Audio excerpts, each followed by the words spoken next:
Thank you for joining with me. We are in A Course in Miracles. This is the combined volume by the Foundation for Inner Peace.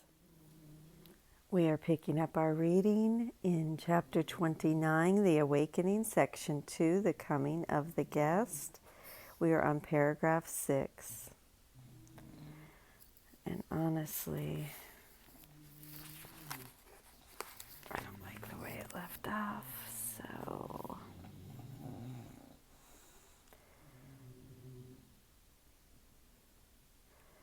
You cannot see your guest, but you can see the gifts he brought, and when you look on them, you will believe his presence must be there, for what you now can do could not be done without the love and grace his presence holds. Such is the promise of the living God.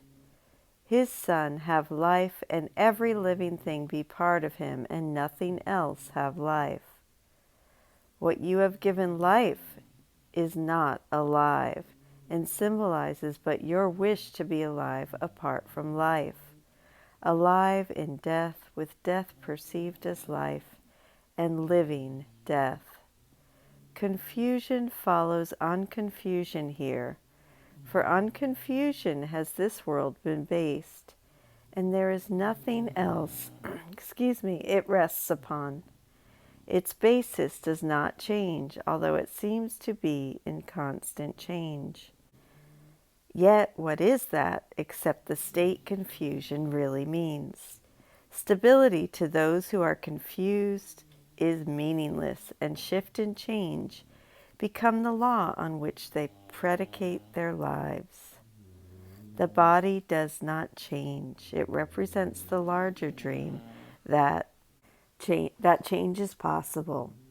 To change is to attain a state unlike the one in which you found yourself before. There is no change in immortality, and heaven knows it not.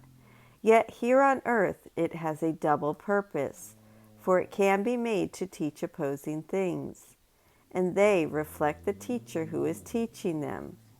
The body can appear to change with time, with sickness or with health, and with events that seem to alter it. Yet this but means the mind remains unchanged in its belief of what the purpose of the body is. Sickness is a demand for the body to be a thing that it is not. Its nothingness is guarantee that it cannot be sick. In your demand that it be more than this lies the idea of sickness, for it asks that God be less than all he really is. What then becomes of you? For it is you of whom the sacrifice is asked. For he is told that part of him belongs to him no longer.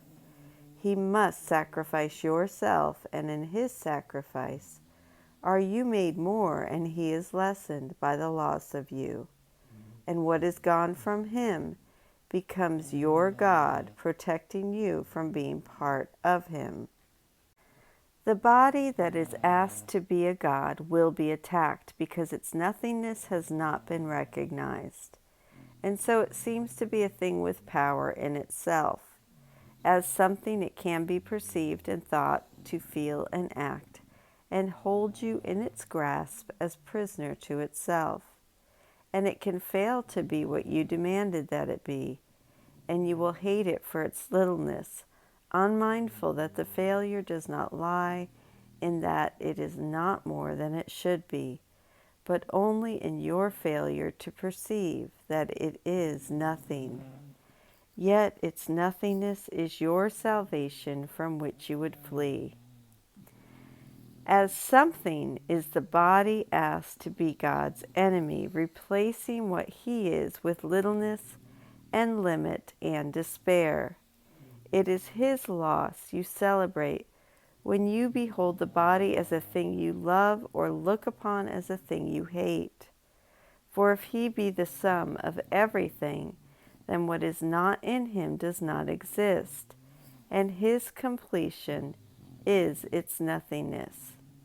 Your Savior is not dead, nor does he dwell in what was built as temple unto death.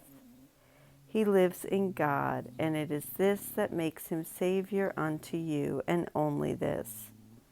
His body's nothingness releases yours from sickness and from death. For what is yours cannot be more or less than what is his. And that is the conclusion of section 2 in chapter 29. I thank you so much for joining with me, and I will see you tomorrow. Have a lovely day.